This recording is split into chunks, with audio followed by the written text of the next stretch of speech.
Naomi bertahan 3 hari di Gunung Slamet tanpa perbekalan yang memadai. Oh, gimana Gunung Slamet itu dinginnya tuh parah banget. Dan untuk sekelas Naomi, ternyata dia adalah siswi SMK usia 17 tahun. Dan ternyata mukanya masih bocah banget. Dan itu, wah gila nih, mentalnya luar biasa ya si Naomi ini ya.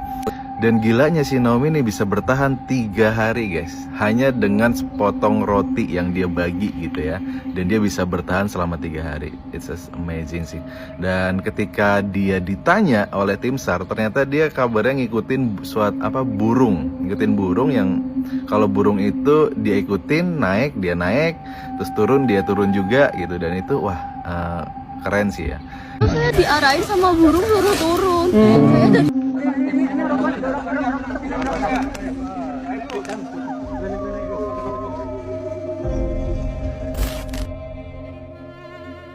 Akhirnya saya menunggu yang dua orang ini.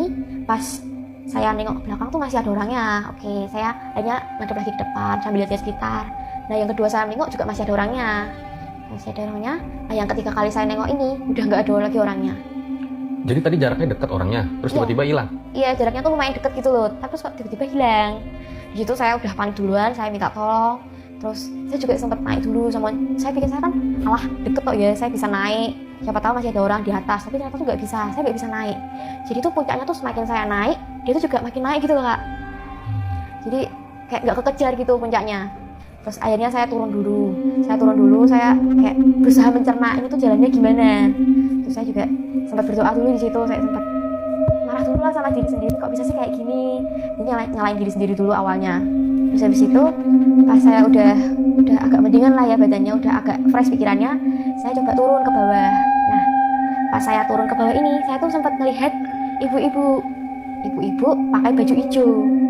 Ibu-ibu ini tuh ngasih makan burung. Burungnya itu juga warna hijau kak. Burungnya warna hijau.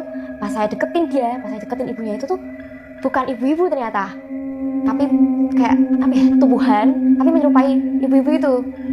Jadi bukan ibu-ibu. Burungnya pun juga bukan burung, tapi tubuhan juga.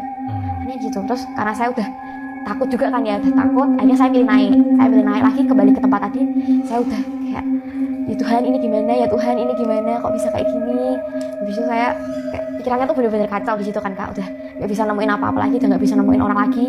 Misalnya saya coba naik, saya istirahat dulu sebentar sambil mencerna. Terus kalau udah mendingan banget badannya, akhirnya saya turun lagi. Saya coba turun lagi, waktu itu kan saya kan ke arah kanan, nah ini saya coba ke arah kiri. Ke arah kiri ini, saya tuh ngelihat kayak klinik gitu. Ada klinik di atas gunung? Nah itu makanya saya bingung, ada klinik di sini. Wah siapa tahu ada orang gitu kan. Saya coba lah ke situ. Nah, pas saya deketin ini, ternyata itu bukan klinik. Itu tuh bukan klinik, tapi itu semacam apa ya kak? Semacam Gubuk? Bukan gubuk sih ya, kayak itu sih material aja. Bekas bangunan? Iya, tapi dari besi gitu. Saya udah nggak ada harapan lagi nih, udah nggak ada harapan lagi. Habis itu saya coba telusuri itu kan jalanannya itu tuh rumput tinggi-tinggi. Saya kayak coba lari di situ. Terus habis itu saya ketemu sama pagar. Dia itu tinggi pagernya, terus juga ada penutupnya gitu. Jadi kayak di situ itu apa? Saya kayak berhenti dulu tuh.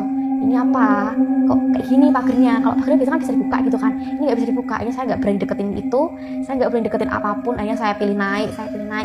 Pokoknya gimana caranya harus naik, walaupun harus jatuh berulang kali, saya tetap bangun lagi, saya naik lagi, saya nggak mau di sini. Akhirnya saya naik, saya duduk lagi, saya berusaha mencerna ini. Tuhan, kok bisa kayak gini? Harusnya tuh nggak gini Tuhan jalannya, kok bisa kayak gini sih? Habis itu karena hari udah mulai sore, saya pikiran udah kacau juga kan kak. Akhirnya saya jalan ke arah kiri. Kalau dari saya arah turun itu saya jalan ke arah kiri, ketemu hutan itu. Saya duduk di situ. Saya ngelihat depan saya tuh ada kayak bukit. Bukitnya tuh gak cuma satu, tapi dua itu. Saya kayak mikir, kayaknya tadi pagi tuh nggak gini deh. Kayaknya tadi pagi tuh cuma satu deh bukitnya. Kok sekarang jadi dua ya? Apa tadi pagi aku nggak ngeliat bukit yang satunya ini? Mungkin karena saya ngeliatnya cuma sekilas ya. Jadi saya mikirnya kayak gitu kan ya kak. Nah, habis saya mikir kayak gitu ya udahlah ya, kayak mungkin kebetulan aja. Habis itu saya coba lagi kembali ke tempat saya tadi awal. Terus saya kagetnya nih ada orang di situ. Nah, di situ ketemu 4 orang anak kecil, 3 anak kecil sih ya, untuk ukuran SMP SD lah kak. Itu tuh mereka pakai baju putih semuanya, wajah mereka tuh bener-bener putih, terus matanya itu kotak hitam, matanya kotak hitam. Nah, yang saya kagetnya ini tuh di sini tuh ada salah satu